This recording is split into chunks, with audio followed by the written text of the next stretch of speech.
Discours de Carnot contre l'établissement de l'Empire. 3 mai 1804, 13 Floréal en 12. Je suis loin de vouloir atténuer les louanges données au premier consul. Ne dussions-nous à Bonaparte que le code civil, son nom mériterait de passer à la postérité. Mais quelque service qu'un citoyen ait pu rendre à sa patrie, il est des bornes que la raison impose à la reconnaissance nationale.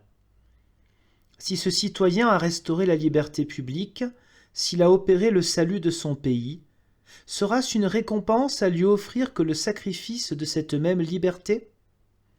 Du moment qu'il fut proposé au peuple français de voter sur la question du consulat à vie, chacun put aisément juger qu'il existait une arrière-pensée et prévoir un but ultérieur. En effet, on vit succéder rapidement une foule d'institutions évidemment monarchiques. Mais à chacune d'elles, on s'empressa de rassurer les esprits inquiets sur le sort de la liberté, en leur protestant que ces institutions n'étaient imaginées qu'afin de lui procurer la plus haute protection qu'on pût désirer pour elle. Aujourd'hui se découvre enfin d'une manière positive le terme de tant de mesures préliminaires. Nous sommes appelés à nous prononcer sur la proposition formelle de rétablir le système monarchique et de conférer la dignité impériale et héréditaire au premier consul. Je votai dans le temps contre le consulat à vie. Je voterai de même encore contre le rétablissement de la monarchie, comme je pense que ma qualité de tribun m'oblige à le faire. Tous les arguments faits jusqu'à ce jour sur le rétablissement de la monarchie en France se réduisent à dire que sans elle, il ne peut exister aucun moyen d'assurer la stabilité du gouvernement et la tranquillité publique, d'échapper aux discordes intestines, de se réunir contre les ennemis du dehors, qu'on a vainement essayé le système républicain de toutes les manières possibles, qu'il n'a résulté de tant d'efforts que l'anarchie, une révolution prolongée, ou sans cesse renaissante, la crainte perpétuelle de nouveaux désordres, et par suite un désir universel et profond de voir rétablir l'antique gouvernement héréditaire, en changeant seulement la dynastie. C'est à cela qu'il faut répondre. J'observerai d'abord que le gouvernement d'un seul n'est rien moins qu'un gage assuré de stabilité et de tranquillité. La durée de l'Empire romain ne fut pas plus longue que ne l'avait été celle de la République. Les troubles intérieurs y furent encore plus grands, les crimes plus multipliés. En France, à la vérité, la dernière dynastie s'est soutenue pendant 800 ans. Mais le peuple fut-il moins tourmenté ? Que de dissensions intestines, que de guerres entreprises au dehors pour des prétentions, des droits de succession que faisaient naître les alliances de cette dynastie avec les puissances étrangères. Du moment qu'une nation entière épouse les intérêts d'une famille, elle est obligée d'intervenir dans une multitude d'événements, qui, sans cela, lui seraient de la plus parfaite indifférence. Nous n'avons pu à la vérité établir parmi nous le régime républicain, quoique nous l'ayons essayé sous diverses formes, plus ou moins démocratiques, mais il faut observer que de toutes les constitutions qui ont été successivement éprouvées sans succès, il n'en est aucune qui ne fût née au sein de factions, et qui ne fût l'ouvrage de circonstances aussi impérieuses que fugitives.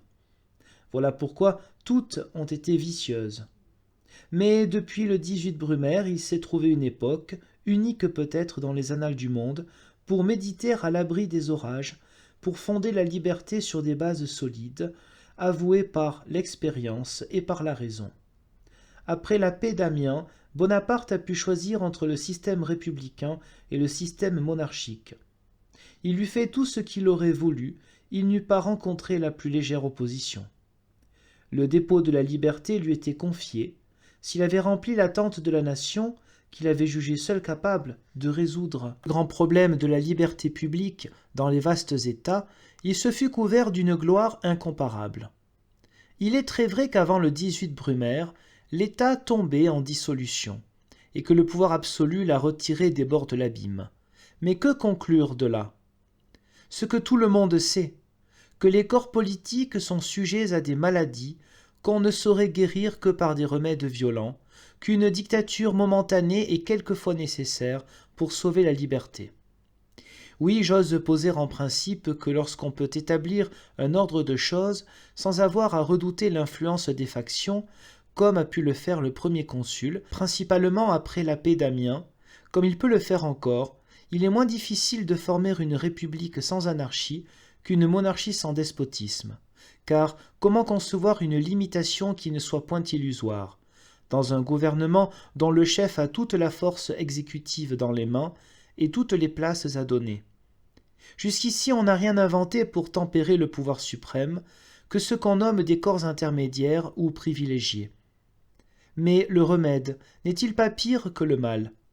Car le pouvoir absolu n'ôte que la liberté, au lieu que l'institution des corps privilégiés ôte tout à la fois la liberté et l'égalité. Sans doute, il n'y aurait pas à balancer sur le choix d'un chef héréditaire s'il était nécessaire de s'en donner un. Il serait absurde de vouloir mettre en parallèle avec le premier consul les prétendants d'une famille tombée dans un juste mépris et dont les dispositions vindicatives et sanguinaires ne sont que trop connues. Le rappel de la maison de Bourbon renouvellerait les scènes affreuses de la Révolution, et la proscription s'étendrait infailliblement soit sur les biens, soit sur les personnes de la presque totalité des citoyens. Mais l'exclusion de cette dynastie n'entraîne point la nécessité d'une dynastie nouvelle. Espère-t-on, en élevant cette nouvelle dynastie, hâter l'heureuse époque de la paix générale? Ne serait-ce pas plutôt un nouvel obstacle? A-t-on commencé par s'assurer que les autres grandes puissances de l'Europe adhéreront à ce nouveau titre?